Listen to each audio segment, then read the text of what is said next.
Sa inyo pong lahat na naririto at nakikibahagi sa ating banal na pagdiriwang, sa mga sumasama po sa atin sa pamamagitan ng ating Facebook Live, sa inyo po, minamahal po nating mga pilgrims of hope at mga nagmamahal kay Maria, gayon din kay Santo Padre Pio.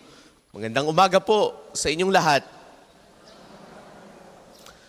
Mayroon pong awitin ng mga bata, ang sabi ng kanta, kung ikaw ay masaya, pumalakpak ka. There are many expressions of joy. Ang sabi ay, kung ikaw ay masaya, ang puso mo ay sisigla. Kaya ipalakpak mo na. Kapag may mga pagkakataong tayo'y sayang-saya, halimbawa ang isang basketball player nakashoot ng 3 points sa crucial moments ng laro, siya'y napapaigtad sa saya, hindi ba't yes? Kapag ang isang estudyante naka-perfect sa isang mahirap na exam, hindi ba't siya'y napapapalakpak, napapapadyak, at minsan ay napapatalon pa? Ang isang tao, kapag tumaya at nanalo sa wedding, hindi ko alam kung ano ang pwede pa niyang magawa dahil sa kanyang kagalakan. Tunay na tayo bilang mga Pilipino ay masayahin. Napakaraming pamamaraan upang ipakita ang pagiging masaya. At isa na dito ang pag-awit. Si Maria, dahil sa kagalakan ng kanyang puso, siya'y napakanta sa saya. Habang papalapit na tayo sa Pasko, ilang araw na lang at isisilang na ang ating manunubos. Sa mga nagdaang Misa di Gallio, paulit-ulit tayong tinuturuan ng Diyos na maghintay, magtiwala, at maghanda. Ayun pong araw na ito, December 22, ibinibigay sa atin ng simbahan ng isang napakagandang larawan ng pananampalataya. Ito yung papuri ni Maria sa Diyos, na ang tawag natin ay Magnificat. Ang pagkanta o ang pag-awit ni Maria dahil sa puspos ng kagalakan ng kanyang puso.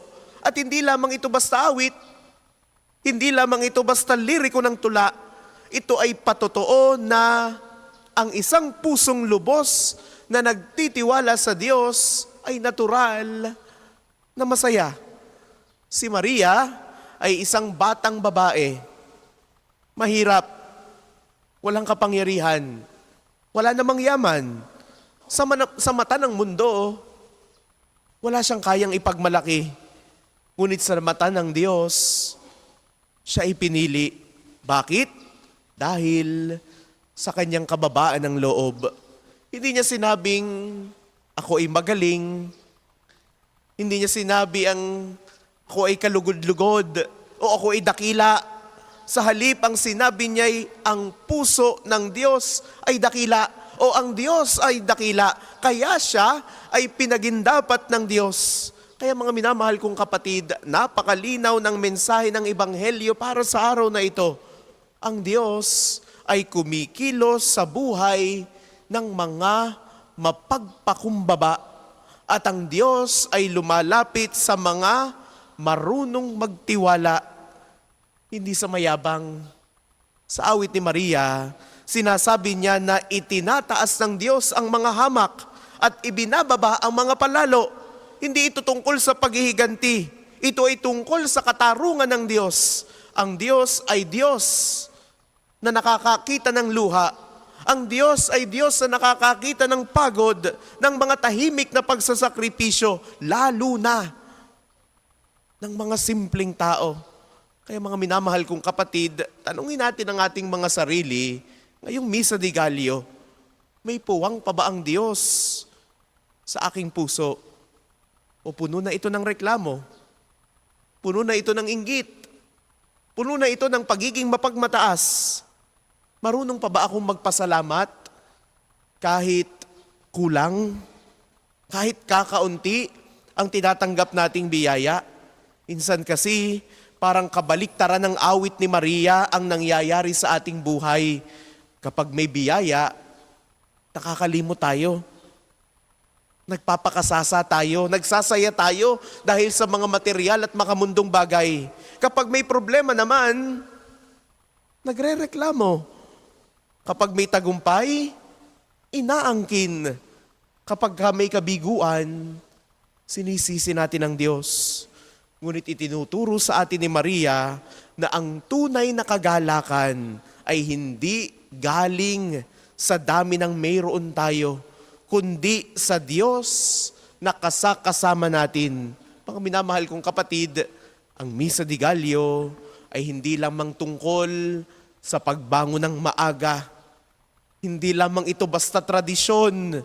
Ito ay pagsasanay ng ating mga puso, pagsasanay sa pagpapakumbaba, pagsasanay sa pananampalataya at pagsasanay sa pagpapasalamat sa nalalapit na Pasko.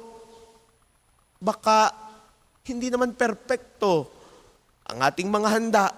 Baka may kulang sa mesa, baka may puwang sa pamilya dahil may wala na o mayroong hindi na makakauwi. Ngunit tandaan natin ito.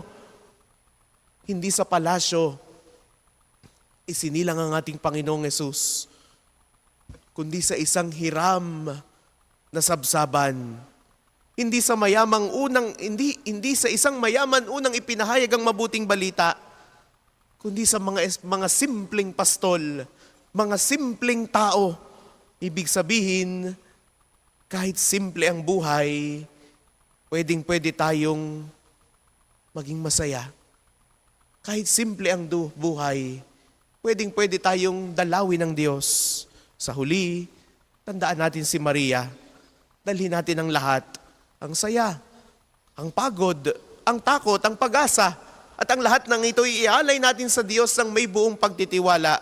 Sabihin din nawa ng ating mga puso, dakila ang Panginoon. Sa Kanya ako umaasa.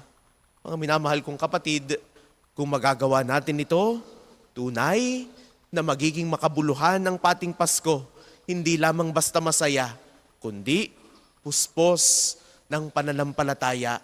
Sa araw na ito, ng ating pong pagpapasalamat, sa araw na ito ng ating pagsasama-sama at pagpapatuloy ng ating pong paghahanda sa nalalapit na Pasko, nawa, tulad ni Maria, ang atin nawang mga puso ay magpuri at magalak sa presensya ng Diyos.